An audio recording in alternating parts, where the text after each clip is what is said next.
어, 삼국의 유학사 역사 수업까지 했던 걸로 기억합니다. 아침에 일어나서 다시 와서 촬영을 하는 거고요. 비몽사몽하네요. 시작합시다. 그러면 삼국의 불교사 설명하도록 하겠습니다. 삼국의 불교사. 불교. 일단 뭐 이제 삼국의 불교가 들어오게 된 거는 뭐 이제 4세기 무렵인데, 자 일단 이제 고구려부터 얘기를 하자면 4세기 후반에 소수림 왕이라고 하는 황제가 계셨죠. 일단 이 소수림 왕의 아버지는 고국원왕이었습니다. 근데 이 고국원왕이 백제 근초고왕과 평양성에서 싸우다가 전사를 당하게 되죠. 그리고 그 다음 보위 자리에 오르게 된 게 바로 이 소수림 왕이라고 하는 분이세요. 일단 이 소수림 왕은 남쪽에 있는 백제를 견제하기 위해서 후방에 있는 중국 국가 전진의 왕인 부견과 손을 맞잡게 되게 되는데, 전진이라는 나라 입장에서는 참 감사했던 거죠. 중국 하북 지역에 16개의 국가가 난립했던 그 상황 안에서 그 16개의 국가 중에 자기 국가를 택해준 고구려한테 참 감사함을 느꼈대요. 그래서 전진의 왕 부견이 전진의 승려 순도를 소수림 왕에게 파견을 하게 되었고, 이 사람이 불상과 불경을 전파를 해주게 되었고요. 왕권 강화에 도움이 된다고 생각해서 소수림 왕 집권기 때 고구려의 불교가 수용 즉시 공인이 이루어졌다라고 보시면 될 것 같아요. 그러니까 여기서 이야기하는 거 공인이라고 하는 거는 뭐냐면은 합법화됐다라는 소리입니다. 국가의 공식 종교로 공식 인정을 줄여서 공인이라 그래요. 자, 그다음에 이제 백제 가겠습니다. 백제도 4세기 후반에 침류왕이라고 있어요. 근초고왕이라고 아시죠? 그 백제 전성기 이끈 황제. 그 근초고왕의 다음 황제가 바로 이 침류왕이라고 하는 황제인데, 이 백제는 그 외교사 할 때 제가 강의를 해드렸는데요. 이 남조 정권의 가장 첫 번째 정권이 동진이라고 하는 나라입니다. 이 동진이라는 나라하고만 교류를 한다는 게 특징이죠. 남조 정권하고만 교류를 하니까 이제 동진하고 교류를 한 거지. 자, 그래서 이때 동진의 승려 마라난타라고 하는 승려가 백제에 건너와서 이 불교라고 하는 종교를 알려주고, 이때 수용돼서 바로 왕권 강화에 도움이 된다는 생각에 합법화 공인의 과정이 이루어졌다. 그 다음에 이제 신라입니다. 참고로 공부하실 때 이 신라에다가 별표 치고 신라를 좀 중심적으로 보세요. 이유가 뭐냐면 고구려든 백제든 간에 불교가 처음 중국으로부터 수용되자마자 왕권 강화에 도움이 된다고 생각해서 바로 합법화 공인을 했죠. 근데 신라만 수용하고 공인의 역사가 100년 정도 떨어져 있습니다. 일단은 수용은 5세기 무렵에 초반에 눌지마리간이라고 하는 임금님이 계세요. 1단원하고 2단원이 동시에 시험 범위 친구들은 잘 들으세요. 자, 일단은 이 눌지마리간의 또 다른 업적에 관련해서 물어볼 수 있어요. 일단 이 눌지마리간이 뭐였죠? 494년에 백제 동성왕과 결혼동맹이라는 걸 체결했던, 결혼동맹이래요. 433년에, 죄송해요, 아침이라 비봉사고입니다. 비호왕하고 이제 나제 동맹 체결했던 신라 황제죠. 자, 어찌됐든 이 눌지마리간 집권기 때 고구려 승려 무코자라고 하는 승려가 신라에 건너와서 우리가 믿는 빡빡이 신이에요, 믿어보세요 라는 식으로 불상과 불경을 소개시켜주게 된 거죠.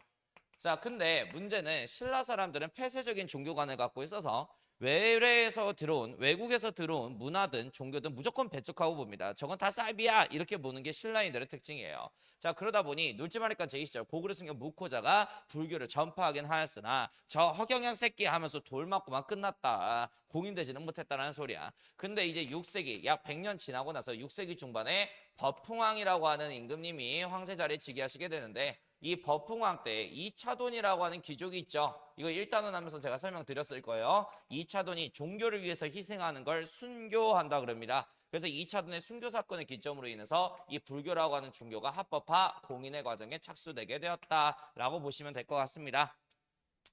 그 다음에 이제 그 발해 불교사 얘기할 건데, 발해 불교사, 발해의 수도인 상경 용천부에 석등이 발견됩니다. 그러니까 이제 절 가보면 밤에 불 켜는 그 등이 있잖아요. 그걸 석등이라 그러는데 발해 상경용 전부에서 발견됐고요. 그 다음에 또 하나 더 영광탑이라고 하는 벽돌로 만든 탑이 있는데, 이게 당나라 건축 양식이죠. 벽돌탑이다 보니까. 근데 이 탑이라고 하는 건 뭡니까? 부처님의 사리를 봉하는 곳입니다. 그러니까 발해에 불교 문화가 있었다라는 걸 우리가 알 수가 있는 거죠. 그리고 뭐 수막색 이하의 연꽃문이 그려져 있는 것도 발해 불교 문화라고 할 수 있겠습니다. 됐습니다. 자, 아무튼 삼국의 불교 수용 역사 끝났고, 자, 그리고 삼국의 대표적인 고승에 관련된 역사 볼 건데 다 신라 사람들이에요, 사실. 일단 첫 번째 원효에 대해서 얘기할게요. 원효. 일단 이 원효하고 누구를 같이 봐야 되냐면 의상 선생님을 같이 봐야 돼요. 자, 일단 이 원효하고 의상은 베스트 프렌드라고 생각하시면 돼요. 이 두 분 같은 경우에는 신라의 체계적인 불경이 없다 보니까 체계적인 불경을 수확하기 위해서 당나라 유학 가는 게 이들의 로망이었습니다. 그래서 이 둘은 당나라로 이제 유학을 가고 있었는데 자 날이 저물게 된 거죠. 그래서 이제 잠이 와서 어떤 동굴에 이 둘은 잠을 청하게 됩니다. 근데 원효가 새벽에 딱 일어났는데 너무 목이 말라. 그래서 주변을 더듬더듬 하니까 어떤 바구니 하나가 손에 잡히대. 그래서 그 바구니에 딱 손을 넣으니까 차가운 물이 있는 거야. 그래서 그 물을 벌컥벌컥 마시고 아우 존맛 하면서 이제 잤단 말이야. 아침에 딱 일어나 보니까 해골바가지에 담겨 있는 썩은 물이라는 걸 이제 파악하게 된 거죠. 그래서 원효는 바로 오바이트 토를 처하기 시작하던데 그때 원효는 토를 하면서 깨달았대요. 아, 내가 이게 깨끗한 물이라고 생각했을 때는 정말 맛있게 느껴졌었는데 해골바가지에 담긴 썩은 물이라고 판단이 되는 순간 오바이트가 나오더라. 즉, 이 세상에 있는 진리와 깨달음은 바깥에서 구하는 게 아니라 내 내면 안에 있는 거구나라는 걸 깨닫게 돼요. 자, 그럼 이걸 깨달은 원효는 굳이 진리를 얻기 위해서 당나라로 유학 갈 필요가 있나요? 없죠. 그래서 같이 가기로 한 형 의상을 버립니다. 형 혼자 가 이렇게 된 거죠. 그래서 원효는 신라 땅에 남아서 불교 대중화에 앞장서게 되는데 일단 이 원효가 만든 대표 저서들을 외워야 되는데 이거 시험 문제 많이 나와요. 대승기신론소라고 하는 불경 주석서를 하나 만듭니다. 그럼 여기서 이야기하는 대승기신론소는 뭐냐면 중국에서 이 당시에 들어온 불경 중에 대승기신론이라고 하는 불경이 있는데 거기에 뜻을 원효가 해석해서 달아준 거죠. 일종의 당신들 교과서에 있으면 참고서에 있는 거잖아. 그런 참고서 만든 거예요. 쉽게 생각했을 때. 자, 그 다음에 금강 삼매경론이라고 하는 경전도 만듭니다. 일단 이 금강 삼매경도 역시 마찬가지예요. 중국에서 들어온 불경이었는데 여기에다가 주석을 단 거죠. 그리고 불교 용어가 어렵잖아요. 뭐 윤회든 간에 뭐 이제 뭐 전생이든 간에 업이든 간에 이런 어려운 불교 용어들을 쉽게 수학할 수 있도록 정리해 놓은 신문화쟁론이라고 하는 책도 저술을 하게 되죠. 그러면 방금 이야기한 이 책은 뭐하고 관련 있는 거예요? 불교 대중화에 관련 있는 거죠. 그리고 이 밖에도 원효는 마음에 들어하지 않았던 부분이 하나 있습니다. 뭐냐면 이 당시에 불교가 들어왔을 때 삼국시대 때의 메인 종파는 교종이었어요. 그래서 이 당시에는 이제 교종이 들어온 거죠. 불교 종파 중에. 자, 일단 이 교종의 특징은 뭐냐면 교리를 중요시 여긴다는 게 특징입니다. 그러니까 이제 부처님이 깨달은 진리와 깨달음이 전부 다 불경에 적혀져 있으니 누구든 이 불경만 마스터하게 된다면은 누구든지 부처가 될 수 있어. 이게 불교 교종의 핵심적인 이론이에요. 그렇다면 불경을 사서 교리 공부를 할 수 있는 시간적 여력과 재력이 있는 애들만 보통 불교를 따랐겠네요. 그럼 누구예요? 귀족밖에 없잖아요. 그러니까 너무 귀족적이라서 실제로 이 삼국시대 때 불교가 들어왔을 때 메인 종파는 교정이었다 그랬잖아요. 백성들은 아, 난 책 살 돈도 없고 시부할 거 그럼 난 부처가 안 된다는 소리야? 그래서 차라리 민간 신앙이나 믿자. 그래서 애니미즘, 토테미즘, 샤머니즘 그런 원시 신앙을 계속 따르고 있었대요. 자, 어찌됐든 간에 이제 이 원효가 일단 교종 종파가 메인 종파로 들어왔는데 이 교종 종파 안에서도 나중에 5교로 나뉘어져서 서로를 2단으로 간주하면서 교리 논쟁이 나고 있는 거예요. 그래서 원효는 이게 한심해서 교종 계열의 교리 논쟁을 중단하는 의미에서 일심 화쟁 사상을 주장하게 됩니다. 자, 그럼 여기서 이야기하는 일심 화쟁 사상은 뭐냐면 모든 것은 부처의 한 마음으로부터 비롯돼서 시작했으니 싸울 필요 없고 서로 화합하자라는 의미를 내포한 겁니다. 자, 그리고 이제 원효가 새로운 신앙 하나 만들게 되는데 일본에서 크게 유행했던 신앙 중에 하나입니다. 아미타 정토 신앙이라는 것을 개발을 해요. 자, 일단은 이 불교에서 모시는 부처님이 특히 그냥 대표적으로 딱 세 분 계시는데 일단 첫 번째는 아미타불이라고 하는 부처님이 계세요. 그럼 이 아미타불은 뭐냐? 미래를 관장하는 부처다라고 보시면 될 것 같고 그 다음에 관세음보살이라고 들어보셨죠? 이 관세음보살은 어디를 관장하는 부처냐면 우리가 현재 살고 있는 세상인 현세를 관장하는 부처예요. 자, 그러면은 다음 생, 즉 죽고 나서의 다음 생을 관장하는 부처님도 있겠죠? 그분이 이제 내세를 관장하는 미륵불이라고 생각을 하시면 될 것 같은데 우리 불자들이 이러고 연불하고 다니잖아요. 나무 아비타불 관세음보살 이러고 이제 연불하고 다니잖아요. 이 나무가 불교 용어로 무슨 뜻이냐면 go, 가자라고 하는 그런 의미를 갖고 있는 용어입니다. 자, 그럼 나무 아미타불은 이거 뭐냐? 내가 미래가 걱정돼. 근데 아미타불 부처한테 갈 시간은 없어. 그러면 내가 있는 장소에서 나무 아미타불 연보를 하고 있으면 가자 아미타불 뭐 이런 의미겠죠. 아미타불 부처가 너의 미래를 구제해주고 너를 극락정토 부처께서 살고 계신 천국에 데려가 줄 거야. 이게 아미타 정토 신앙이에요. 그럼 이 아미타 정토 신앙은 뭡니까? 교리 공부할 필요 없어. 누구든지 나무 아미타불 연불만 하면 아미타불 부처께서 너 미래 구원해주고 너를 극락에 데리고 가줄 거야. 이런 의미의 신앙인 거예요. 자, 그래서 이 원효가 다 나무 아비탑을 연불만 하면 된다고 얘기하자 모든 백성들이 나무 아비탑을 연불하기 시작했대요. 그럼 이걸로 인해서 불교가 대중화된 거죠, 신라 내에서. 그죠? 자, 그리고 이제 원효의 또 다른 업적이 있죠. 불경 자체가 너무 어렵다 보니까 불교라고 하는 종교가 사실 불경이 하도 어려워서 자기들의 불경을 노래로 바꾸는 걸 굉장히 좋아합니다. 대중적이지 못하기 때문이죠. 인도도 마찬가지예요. 불교는 어쨌든 뭐 인도의 종교인데 나중에 등장하는 굽타왕조 때 힌두교라고 하는 종교가 있어요. 이 힌두교한테 밀리거든요. 그럼 불교가 왜 대중화되지 못했을 거예요? 힌두교 같은 경우에는 여러 신들을 다 이제 모셔놓는 그런 신앙입니다. 체계적인 교리는 없어요. 그러다 보니까 민중들이 접근하기가 쉬운 건데 불교가 인도에서 등장하긴 했는데 많은 인도 사람들이 불교를 안 따랐던 이유는 불교 경전의 내용이 너무 심오하고 어렵기 때문이었죠. 그래서 이런 심오하고 어려운 불경의 내용을 노래로 바꾸는 걸 굉장히 좋아하는데 원효가 그걸 합니다. 그거를 무예가라고 얘기를 하는데 여기다가 좀 별표 치실래요? 이 무예가 갖다가 문제를 많이 뽑아내요. 사료형 문제를. 자, 그 다음에 이제 의상에 관련해서 얘기하겠습니다. 원효하고 원래 같이 당나라 유학 가려고 하는데 원효가 배신을 했죠. 원효 동생이. 그래서 당나라 유학 혼자 갔다 오세요. 그래서 당나라 유학 가가지고 어떤 종파 하나를 들여오게 되냐면 이게 교종 종파 중에 하나인데 화엄종이라고 하는 불교 종파를 수용해 옵니다. 자, 여기에서 이야기하는 화엄종의 핵심 교리를 알아야 돼요. 그게 일즉다 다즉일이라고 하는 교리를 강조합니다. 그럼 여기에서 이야기하는 일즉다 다즉일은 무슨 의미냐면은 하나가 전체요, 전체가 하나다라는 거예요. 그러니까 어떤 친구들은 이거를 무슨 전체주의 뭐 이제 의상이 히틀러도 아니고 무솔리니도 아니고 당연히 전체주의는 아니겠죠. 전체주의 그런 뜻이 아니라 하나가 전체요, 전체가 하나다. 세상에 있는 모든 만물은 존재의 의미가 있어서 태어난 거고 그래서 그 만물들은 서로 다 연결돼 있다라는 겁니다. 이걸 고1 통합사회 시간에 뭐라고 배우냐면 연기라고 하는 단어로 정리해서 배우잖아요. 그죠? 뭐 여기에 대해서 모르면 큰일 난 거죠. 자, 아무튼 일즉다 다즉일을 강조하는 화엄종을 수용을 했는데 그럼 이 화엄종의 교리를 체계적으로 전달하기 위해서 저서 하나 만들어야겠죠. 그게 화엄 일승법궤도라고 하는 저서입니다. 화엄 일승법궤도. 화엄 일승법궤도. 자, 그리고 여기서 또 우리가 구분해야 될 거 있어요. 원효는 나무 아비탑을 연불하면 미래 구제받을 수가 있대요. 아미타 신앙이죠.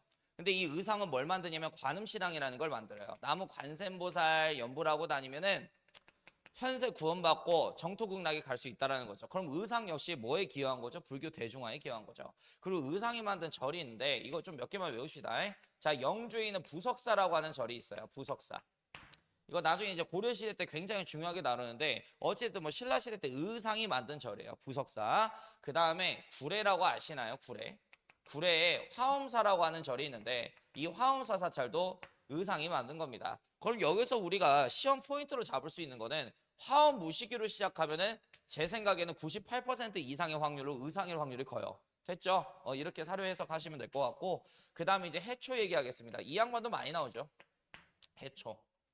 일단 이 해초는 부처님의 고향인 인도에 가서 기행문을 남기게 되는데 이때 인도가 내전을 통해서 5개 왕조로 쪼개졌다네. 그래서 왕오 그리고 부처님의 고향이기 때문에 하늘의 중심이 되는 국가라는 의미에서 천축국이라고 불렀어요. 그래서 이때 당시 인도를 왕오 천축국이라고 불렀는데 거기에 갔다 와서 기행문을 남기니 이거를 왕오 천축국 전이라고 얘기를 해요. 그래서 해초의 업적은 인도 가서 왕오 천축국 전을 남겼다라는 건데 지금 프랑스 국립도서관에 있습니다. 프랑스 애들이 약탈을 했어요. 예.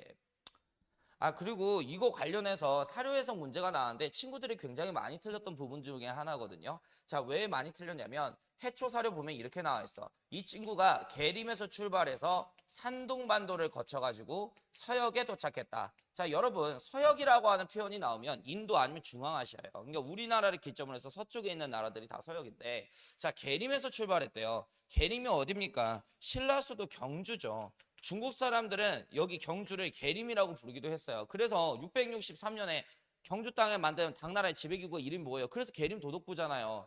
이거 연결 안 되면 안 되는데. 아무튼 간에 그래요. 아무튼 자, 그래서 경주에서 출발해서 인도 갔다라는 소리잖아요. 그럼 해초밖에 없죠. 해초. 신라에서 뭐 인도 갔다라고 내 얘기 나오면 교과과정상 해초밖에 없잖아요. 그죠? 자, 아무튼 고생 다 정리 끝났습니다. 그 다음에 이제 불상 얘기할게요. 불상. 삼국의 불상. 그 불상은 제국 교재에 있는데 그거 보시면 돼요. 자, 일단은 이제 고구려의 불상입니다. 이름 겁나게 길어요. 근데 단답형 있는 학교들 같은 경우에 이거 물어볼 수도 있으니까 외워야 돼요. 자, 금동으로 만들어졌대요. 언제? 연가라는 연호를 쓰신 고구려 황제 7년 제2기간에 그 황제의 명령으로 열애불에 서 있는 상을 입상이라 그러는데 입상이 만들어졌대요. 그래서 금동연가 7년명 열애 입상이 있습니다. 그래서 뭐 대충 요렇게럼 생겼거든요. 뭐 제 그림 못 그리니까 그냥 제발 제 교재에 있는 사진 보세요. 요렇게 생겼는데 뒤에 이렇게 후광, 광배 양식이 있는 게 특징입니다. 자, 그리고 이제 백제 갈게요. 백제 같은 경우에는 제가 이거 답사 갈 때 봤는데 충청남도에 서산 있죠, 서산. 거기에 마의 불이 세 명이 웃으면서 서 있습니다. 그래서 이거를 서산마의 삼존불상이라고도 얘기를 하고 삼존불 입상이라고 해요. 서 있으니까. 근데 이거 부처님께서 이렇게 생겼어요. 자, 세 명의 부처가 서 있는데 뭐 하고 있다? 쪼개고 있다. 이렇게 웃고 있다. 그러면은 쪼개고 있다, 웃고 있다. 그럼 무조건 백제불상이다. 이렇게 연결짓는 게 제일 좋고, 그다음에 이제 신라 얘기하겠습니다. 신라 수도가 경주죠. 그래서 이 경주에 베리 석불입상이 있는데 그 베리 석불입상이 좀 이제 오래되다 보니까 얼굴을 알 수가 없어요. 그래서 이제 얼굴 알 수 없는 부처님께서 이렇게 세 분이 서 있다. 그러면은 신라입니다. 자, 그 다음에 또 하나 더 통일신라. 경동왕 때 석굴암이라고 하는 인골 석굴사원이 불국사 인근에 조성이 되게 돼요. 거기에 서양인 부처 본존불상이 있는데 자, 이 본존불상에다가 뭐라고 쓰시는 게 제일 좋냐면은 간다라 양식 이렇게 써주십시오. 간다라 양식. 간다라 양식이 뭔지 기억나십니까? 중학교 2학년 세계사 할 때 이제 당신들 공부했을 텐데 간다라 양식이라고 하는 거는 그리스인들이 인도의 마우리아 제국을 쳐들어갔을 때 그때 부처를 믿는 불교를 갖고 와요.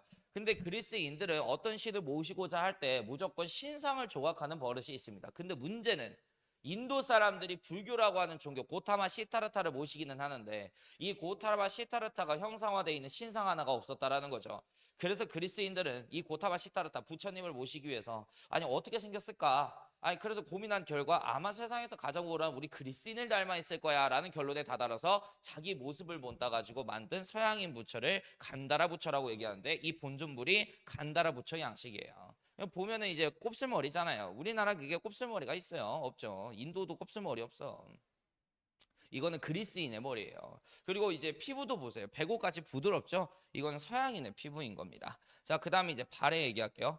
발해 같은 경우에는 이불병자상이라고 있어요. 두 명의 부처가 가부좌 들고 앉아있는 상입니다. 고구려 양식을 계승했다는 게 특징인 거죠. 그래서 이거 관련해서 이제 구분만 하면 돼요. 아, 하나 빼먹을 뻔했네. 삼국 공통으로 출토됐던 게 있는데 그게 금동으로 만들어진 미륵보살이 반절 가부좌 들고 생각을 사유한다 그럽니다. 그래서 생각하고 있다고 해서 금동미륵보살 반가사유상이에요. 그럼 이거 관련해서 시험 문제는 어떻게 나오냐? 행여나 음이나 좀 디테일하게 물어보는 거 요 두 개일 거예요. 그래서 이 불상 딱 사진 하나 보여주고 이 나라에 대한 설명으로 오는 것을 이렇게 문제 유형 뽑아낼 수 있고 아니면 이 불상의 이름을 쓰세요 하면 금동연가 7년명 열애입상 이렇게 쓰시면 돼요. 그리고 이제 백제도 마찬가지입니다. 얘네들이 웃고 있다 그랬죠. 그래서 역사학자들은 서산마의 삼존부를 백제인의 온화한 미소를 느낄 수 있다고 해서 별명을 백제의 미소라고 칭했습니다. 그 온화한 미소가 느껴지시나요? 느껴진다고 얘기해야 돼요. 역사는 가스라이팅 과목이라 교수가 그렇게 느끼라면 느껴야 되는 거예요. 토달지 마세요. 그냥 느끼세요. 온화한 미소예요. 그래서 별명이 백제 미소고 요런 거 이제 쓰라고 나오겠죠. 뭐 그리고 요 불상 이름 아니면 뭐 요 위치. 근데 내가 학교 선생님이면 나 진짜 문제 어렵게 뽑아낼 수 있을 것 같아요. 서산마의 삼전불이 충남 서산에 있잖아요. 그럼 여기가 옛날에 어디 넌지 알아요? 주류성이라고 해서 백제 부흥운동, 복신도친 왕자 풍이 거기에서 부흥운동 했잖아. 그렇게 해서 엮을 수도 있는데 그렇게까지 오랑캐 감성으로 출제하시는 분은 거의 본 적은 없습니다. 근데 제가 출제위원이면 그렇게 해요. 어쨌든 제가 출제위원은 아니잖아요. 다행히. 자, 아무튼간 자 그리고 여기서 중요한 건 뭐냐면은 불상의 그 사진을 보고 어느 나라인지 공통인지 맞추셔야 돼요. 그걸 힌트 드릴게요. 자, 혼자 외롭게 서 있어요. 고구려예요.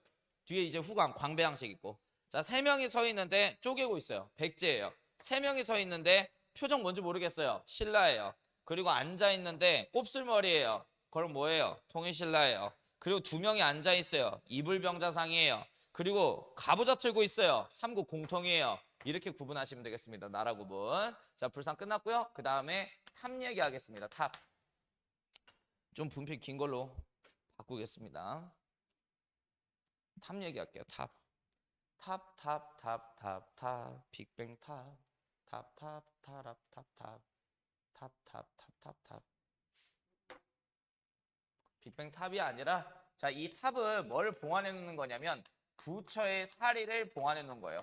부처의 사리는 뭐냐면 부처님의 뭐 뼈라든지 아니면 부처님의 그 유품 같은 걸 사리라 그러는데 그런 부처의 사리를 봉하는 일종의 무덤이 탑이라고 생각하시면 될 것 같아.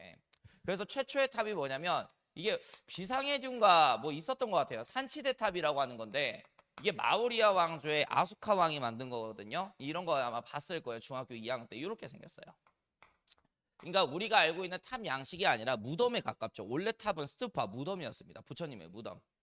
근데 동아시아에 전파되면서 우리가 알고 있는 탑 모양으로 바뀐 거예요. 그러니까 어쨌든 뭐 탑은 이꼴 부처라고 생각하면 돼요. 그럼 이제 부처님인데 절 만들 때 절 사이드에다가 짱 박아나 부처님 막 왕따야? 그럴 수는 없잖아요. 그래서 절 중앙에 배치하는 게 특징이고요. 그리고 승려들의 예배의 대상이었다라고 보시면 될 것 같아요. 그럼 이제 탑 쪽 정리를 하자면 고구려 같은 경우에는 보통 탑을 쌓아 올릴 때 목탑 양식으로 쌓아 올립니다. 그러니까 여기서 이야기하는 이제 이 목탑이라고 하는 거는 나무로 이제 증축을 했다는 소리예요. 그래서 공부할 게 없어요. 왜 그러냐면은 화재나 뭐 번개 맞아서 화재 이렇게 됐겠죠. 탑이 번개를 많이 맞아요. 이게 뭐가 이게 소상이 있기 때문에. 그래서 이제 소실돼 가지고 지금 현존하지는 않습니다. 썩었거나 아니면 화재로 소실됐거나. 자, 그다음에 이제 백제. 아우, 이거 중요하죠. 자, 백제. 자, 현존하는 가장 오래된 석탑이 있는데 익산에 미륵사라고 하는 사찰이 있었대요. 거기 터에서 미륵사지 석탑이 발견되게 되는데 자, 이 익산 미륵사지 석탑하고 관련 있는 설화가 아시다시피 서동료 설화입니다. 서동료. 그래서 이제 백제 무왕과 선화공주에 관련된 그런 이야기죠. 모르겠으면 찾아 내면서 이것까지 다 설명을 하면은 너무 시간이 오래 걸리니까 자, 어찌됐든 간에 이거 만드는 거를 이제 이거 만들었던 사람을 다 선화공주라고 생각을 했는데 서동료 설화에 따라서 여기서 뭐가 발견되게 되냐면 요거 별표치고 외우세요. 금제, 사리, 봉, 연기가 발견되게 돼요. 이게 항아리 이름인데 이산 미륵사지 석탑이 많이 훼손이 됐습니다. 일단은 의미상 이거라 그랬죠. 현재 존재하는 가장 오래된 석탑이라는 의미를 갖고 있어요. 근데 아이들 가르치다 보면은 애들이 뭐 기본적인 한자 용어는 아무것도 몰라갖고 제가 얘기를 하는 거지만 이 최고라고 하는 것은 따봉이 아니라 가장 오래된이라는 뜻이야. 그러니까 가장 최옛 고자를 쓰는 거죠. 가장 오래된 석탑이라는 거예요. 나이 제일 많이 먹은 거죠.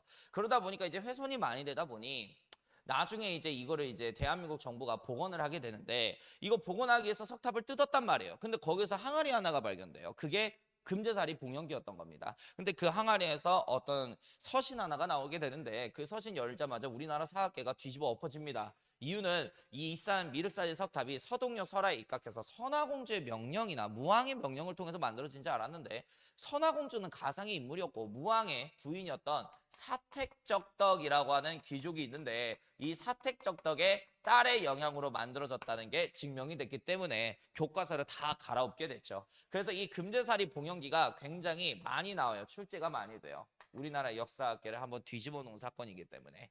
자, 그 다음에 부여에 있는 정림사지 5층 석탑이 있는데 일단 이 부여 정림사지 5층 석탑은 부여가 거기죠. 백제 마지막 수도 사비성이 현재 지명상 부여죠. 아무튼 거기에서 정림사지 5층 석탑을 통해서 백제인의 온화하고 경쾌한 건축 양식을 볼 수 있대요. 온화하고 경쾌한 건축 양식 볼 수 있대. 그렇게 생각하면 돼요. 자, 그 다음에 이제 신라 가겠습니다. 신라. 자, 일단 이 신라 수도가 경주죠. 경주의 황룡사라고 하는 절을 진흥왕 때 만들게 되었고요. 여기에 자장법사의 건의에 따라 선덕여왕께서 황룡사 구층목탑을 축조하십니다. 다시 말할게요. 이 황룡사 구층목탑은 누가 만들죠? 7세기 선덕여왕이 누구의 건의에 따라? 자장법사의 건의에 따라 선덕여왕이 당시 외인 해적대들의 침략도 많았고 이민족의 침략 때문에 골머리를 앓고 있을 때 자장법사가 선덕여왕한테 이런 얘기를 합니다. 진흥왕 때 증축한 이 황룡사라고 하는 사찰터에다가 9층으로 된 목탑을 한 층 한 층 쌓아 올릴 때마다 주변에 있는 오랑캐들이 스스로 신하가 되겠다고 굴복해서 들어올 것입니다. 당시 서덕여왕은 이 자장법사의 말을 듣게 되고요. 선덕여왕의 호국, 나라를 보호하고자 하는 정신에 입각해서 만든 게 황룡사 구층 목탑인데 자, 일단 이 황룡사 구층 목탑은 고려와 13세기 몽골 제국이 전쟁을 했을 때 정확하게는 3차 전쟁이었습니다. 여제 화재로 소실됐다는 게 포인트. 그래서 지금까지 복원은 안 됐고요. 그래픽 복원도만 있습니다. 그 경주 가면 경주월드 근처에 엑스포공원 근처에 비슷하게 생긴 건물 하나가 있는데요. 오해하지 마세요. 그거 황룡사 구층목탑이 아니라 선생님 낚였어요. 그거 호텔입니다. 황룡원이라 호텔. 무슨 호텔을 돈도 많으셔. 비슷하게 그렇게 이제 지어 놓으셨을까요? 자, 아무튼 몽골과의 전쟁 도중에 화재로 소실됐다. 정확하게는 1258년에 소실된 거죠. 자, 그리고 이제 경주에 이것도 선덕여왕이 올린 사찰인데 분황사라고 하는 절터에 모전석탑이 있습니다. 이거 경주 분황사지 모전석탑이라는 건데, 자, 여기에 대한 일화 좀 설명해 드리자면 선덕여왕 때 당나라의 황제가 당태종 이세민이었어요. 그래서 이 선덕여왕이 원래 덕만공주였단 말이야. 이름이 덕만이야. 김덕만. 그래서 아무튼 우리 김덕만 씨가 성인 나이가 된 거죠. 그래서 신라 궁전에서 이제 성인식을 하고 있었는데 여태 당나라 황제께서 그림 하나와 모랑 꽃씨앗이 담긴 꽃주머니를 이렇게 선물로 준 거예요. 그리고 여기에는 이제 이쁜 모란꽃이 그려져 있고 이렇게 풀떼기 그려져 있고 그 다음에 여기에는 덕만공주 생일 축하해 뭐 이런 내용들이 적혀져 있었던 겁니다. 이렇게 이제 선물로 왔어요. 당시에 신라 신하들은 야 역시 당나라 황제께서는 학문도 출중하시고 무예도 출중하시고 예술에도 능통하시는구나. 당나라 황제 똥꼬 빠는 멘트만 겁나게 했었다고요. 근데 당시 생애의 주인공이었던 덕만공주는 입이 대빨 펭귄 마냥 나와가지고 삐져 있었대요. 그래서 관료들이 가서 물어본단 말이에요. 공주님의 날인데 왜 공주님께서 이렇게 삐지셨습니까? 이렇게 얘기를 하니까 덕만공주가 이렇게 얘기했다 그랬죠. 이 그림을 보면 모란꽃이 이쁘게 그려져 있는데 아니 미안해요. 아우 아침에 정신이 없어요. 미안해. 다시 전화할게. 아니 그 이제 덕만공주가 이렇게 얘기한 거예요. 관료들이 왜 삐져 있으십니까? 얘기를 하니까 그 당태종이 보낸 모란꽃 씨앗이 담긴 그 주머니를 열어서 모란꽃 씨앗을 뒤뜰 정원에 한번 심어봐라. 그 모란꽃 씨앗은 냄새가 나지 않을 것이다 라고 얘기를 한 거야. 그래서 공무원들이 덕만공주 말대로 그 궁궐 뒤뜰에다가 이 모란꽃 씨앗을 심어요. 그래서 이제 모란꽃이 자라겠죠.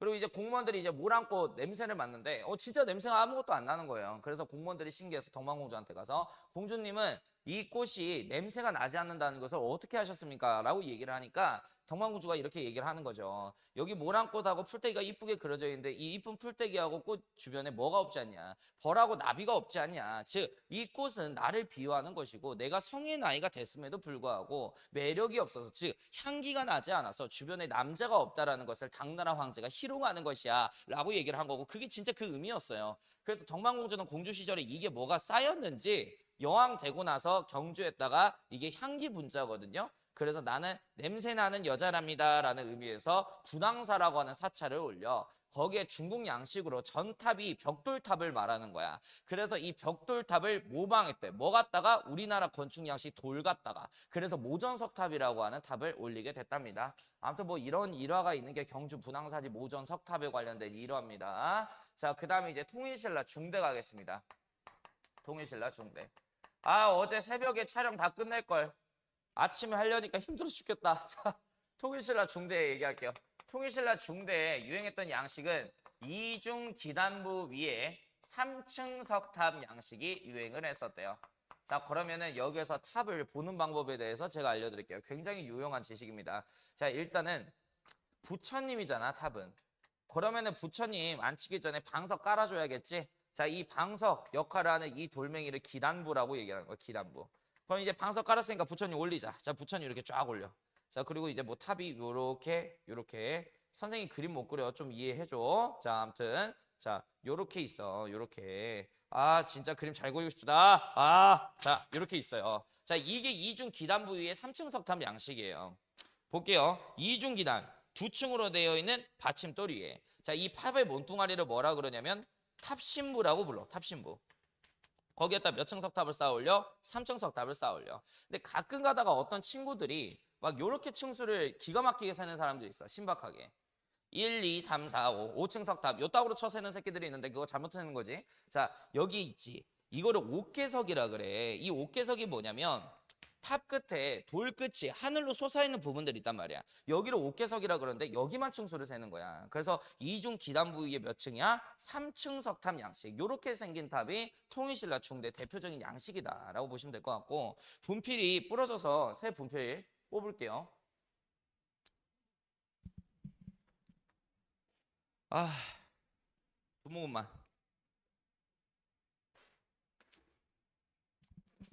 문화사가 손이 많이 가네요. 그려야 될 것도 많고. 자, 아무튼 얘기하겠습니다. 대표적인 이중 기단 부위의 3층 석탑 양식, 통일신라 중대탑, 경주, 가문사지 3층 석탑이 대표적이에요. 가문사지 3층 석탑. 더럽게 재미없죠? 그럼 저 이렇게 재미없는 강의를 하던 저도 얼마나 재미없겠어요. 빨리 근현대사 가고 싶습니다. 자, 일단 가문사지 삼척석탑은 통일신라 중대 신문왕 때 만든 건데, 신문왕의 아버지가 문무왕이잖아요. 그래서 신문왕이 682년에 아버지 문무왕의 은혜에 감사드립니다라는 의미에서 만든 게 가문사라고 하는 사찰인데, 거기에 삼층석탑 두 개를 만들어요. 그냥 사진 보세요. 알겠죠? 거기 보면 탑이 두 개죠. 하나는 나, 하나는 우리 아빠, 이런 의미랍니다. 예, 그래서 쌍둥이 탑이라는 별명 갖고 있고, 자, 그 다음에 이제 하나 더, 경주의 대표적인 사찰이 경도광 때 만들어진 중대 사찰 불국사죠. 거기에 불국사지 3층 석탑이 있는데, 이걸 다른 말로 뭐라 그러게? 석가탑이라고 부르는 겁니다. 그래서 이 석가탑 역시 우리나라 신라 중대 때 유행했던 이중 기단 부위의 3층 양식에 입각한 석탑이다. 자, 그 다음에 이 불국사지 3층 석탑 옆에 불국사에 뭐도 있어? 10원짜리 그려져 있는 다보탑도 있다. 그 다음에 구례에 화엄사라고 하는 사찰이 있다 그랬죠. 내가 이거 화엄사 누가 만들었다 그랬어? 의상. 화엄으로 시작하면 거의 의상이라고요. 자, 아무튼 이 구례 화엄사에 사사자 3층 석탑이 있어요. 사사자 3층 석탑. 그러면은 fucking 이거는 뭐냐? 자, 네 마리 사자가 부처님한테 깝쳐가지고 이제 벌 받고 있는 거죠. 평생 이중 기단 부위에 3층 석탑을 떠받드는 일. 그래서 그렇게 조각이 되어 있습니다. 사진 보세요, 사진. 제가 그림 그리면은 또 웃을 거잖아요. 비웃을 거잖아요. 그래서 안 그려요, 삐져서. 자, 그 다음에 이제 통일신라 하대 가겠습니다. 통일신라 하대. 이때는 뭐가 유행하냐면, 자, 여기 옆에다가 적으세요. 선종이 유행이에요, 선종. 선종이 뭐였죠? 자, 일단은 기존의 메인 종파는 교종이었죠. 이게 교리를 중요시 여기다 보니까 귀족들이나 교종을 따르지 어떻게 민중들이 교종을 따르겠습니까? 그래서 민중들은 민간신앙 믿고 있었다 그랬죠. 근데 달마스는 이미 6세기 중국의 남북주 시대에 만든 게 선종인데, 이 선종은 지난날 교종하고 다르게 수행과 참선을 강조하는 종파입니다. 참선은 뭐냐면 세상에 대한 욕심과 집착을 전부 다 버리고 가만히 명상 때리고 있으면 알아서 세상에 깨달음을 주고 그거를 행하기만 하면 너도 나도 부처가 될 수 있다는 거죠.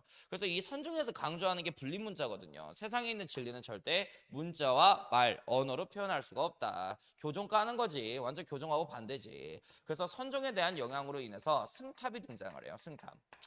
그 막 이제 부처님의 뼈가루 안치해 놓는 게 탑이라 그랬잖아요. 근데 부처님의 뼈가루가 무슨 해산 마냥 자르면 계속 막 이렇게 만들어져? 무한 증축돼? 그런 건 아니잖아. 그러니까 이게 유한적 자원이다 보니까 전 세계에 있는 사찰이 부처님의 사리를 다 나눠 갖다 보니까 이제 사리가 없어요. 그래서 그 보통 이제 그 절을 지키는 승려가 죽게 되면은 그 승려들의 무덤 양식으로 승탑을 만드는 건데, 생각해 봅시다. 이게 이제 일반적인 탑의 크기라고 한다면 승려들의 탑을 만드는 데 있어서 부처보다 크면 돼, 안 돼? 안 되지. 그래서 승탑은 굉장히 조그마하다. 그래서 이렇게 생긴 조그마한 탑이 나오면은 그냥 승탑이다, 하대다, 하대식이다, 연결만 지어주면 돼. 뭐 대표적인 승탑이 화순에 있는 쌍봉사라고 하는 절이 있거든요. 거기에 철감선사 승탑이 있습니다. 철감선사 승탑. 절감승사 승탑. 양양 진전사지 삼층석탑도 나와 있는데 탑신부에 불상이 그려져 있는 게 특징인데 그것까지는 안 하셔도 돼요. 그러니까 요것 정도는 그림이 나오니까, 교과서에 나오니까. 아유, 설마 이름은 안 나오겠죠? 근데 선생님한테 물어보세요. 시험 전에. 선생님 이것도 외워야 되나요? 외워 하면은 외워야 돼. 알겠지? 자, 그리고 이제 승려들의 사리를 봉하는 게 승탑이라 그랬는데, 그 승려가 살아생전에 어떤 업적을 가졌는지 적어놓은 비석이 탑비입니다. 그래서 이 승탑하고 탑비는 하대 때 등장한 거야. 어떤 종파의 영향에 따라? 선종의 영향에 따라. 자, 불교사 끝? 아니다. 미안해. 하나 더 있네. 시작. 자, 목판 인쇄물 있네. 목판 인쇄물. 목판 인쇄물하고 종이 있었어. 생각해보니까.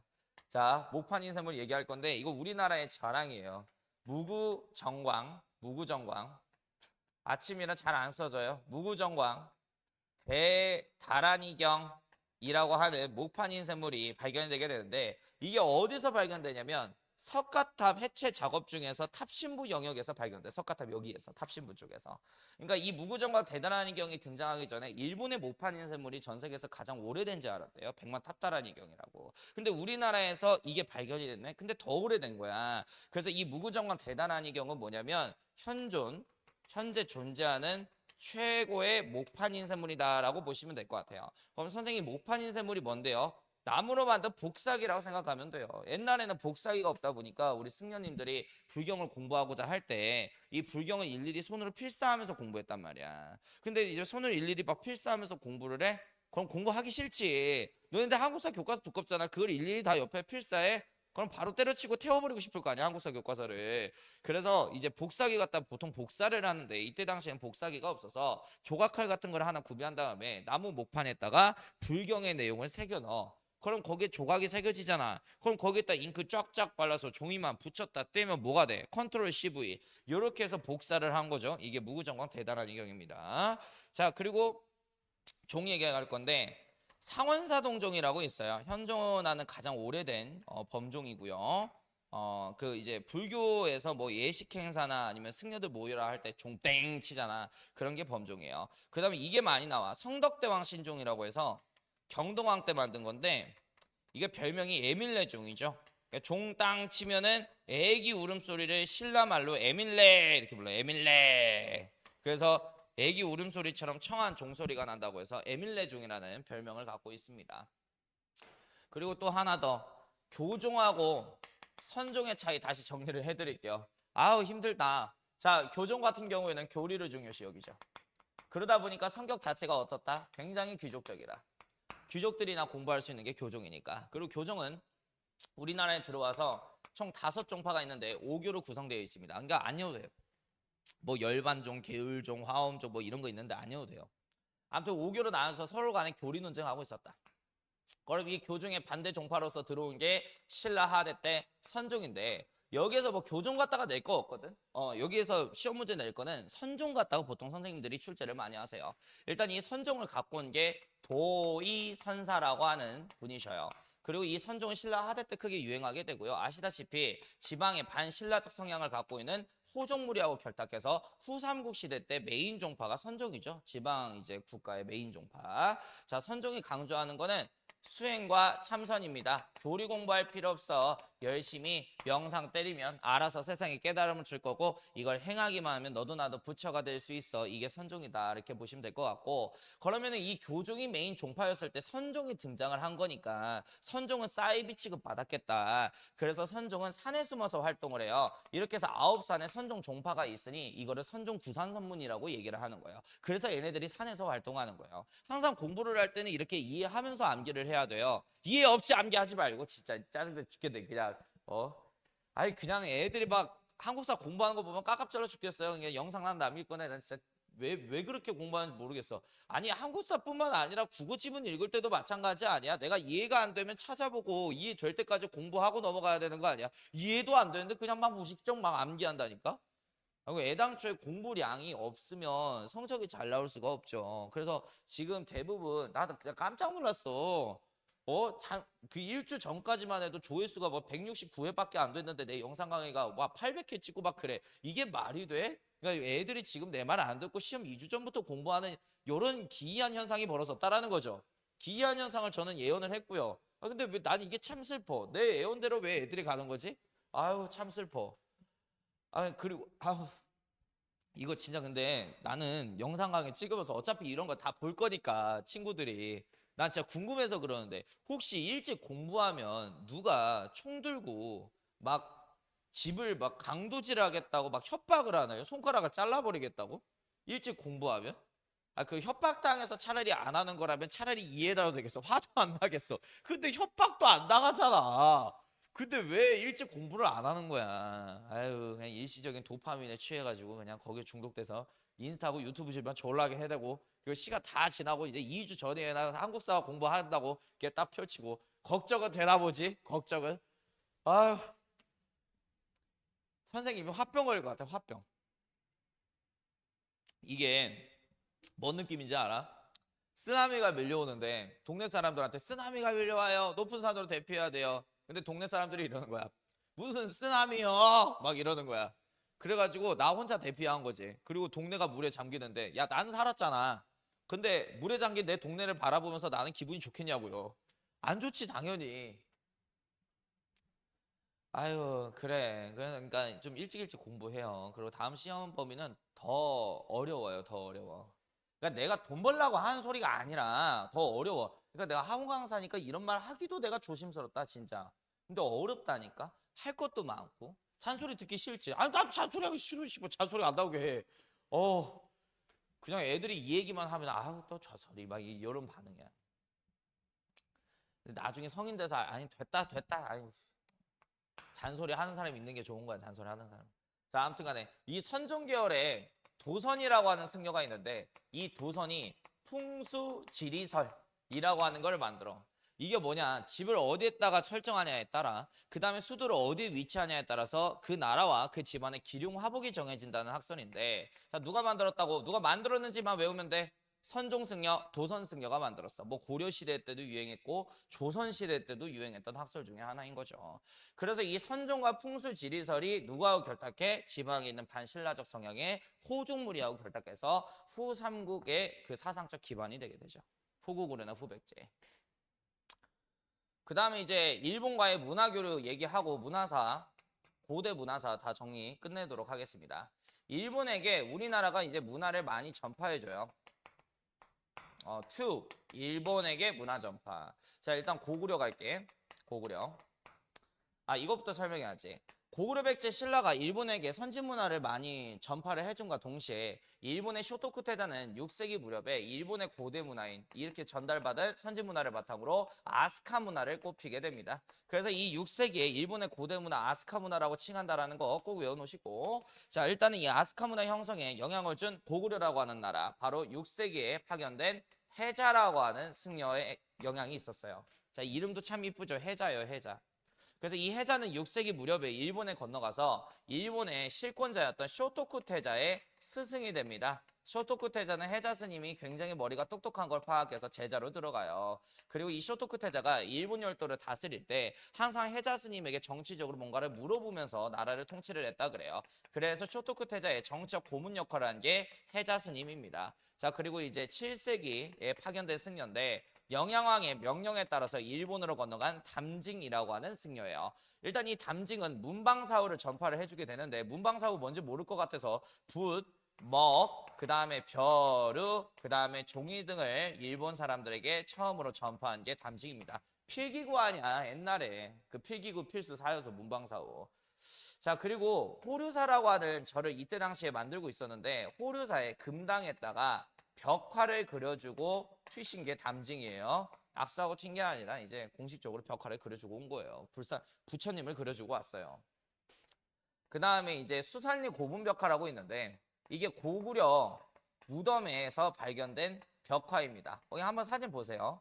근데 이게 일본 다카마스 지역에서 발견된 다카마스 고분벽화하고 굉장히 유사하게 생겼습니다. 그러면은 이 고구려의 벽화, 그림 양식을 일본 애들이 전파를 받았다라는 증거가 되겠죠. 그 다음에 이제 백제 얘기하겠습니다.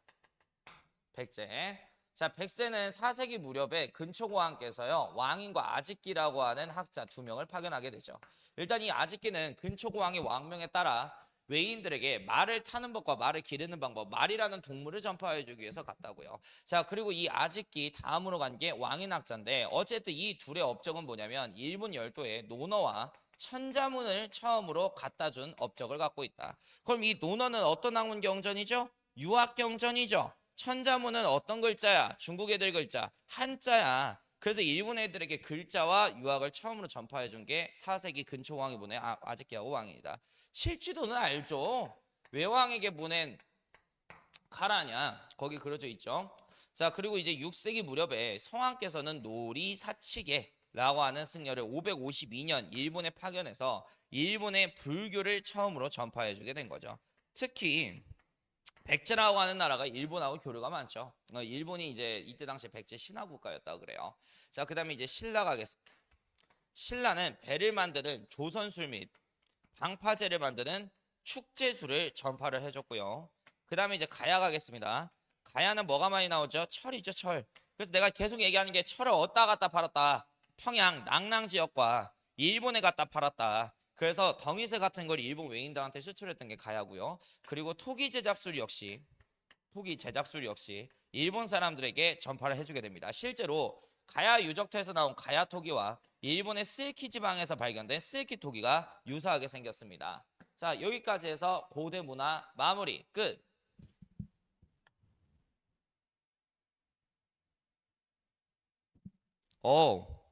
잠깐만요. 끊으려고 그랬는데 이게 이쪽까지 이렇게 당겨야 되네. 판서가 안 보이네. 됐죠? 이렇게 돼 있어요. 이렇게. 열심히 공부하시고 성적 잘 받으세요. 예, 끝.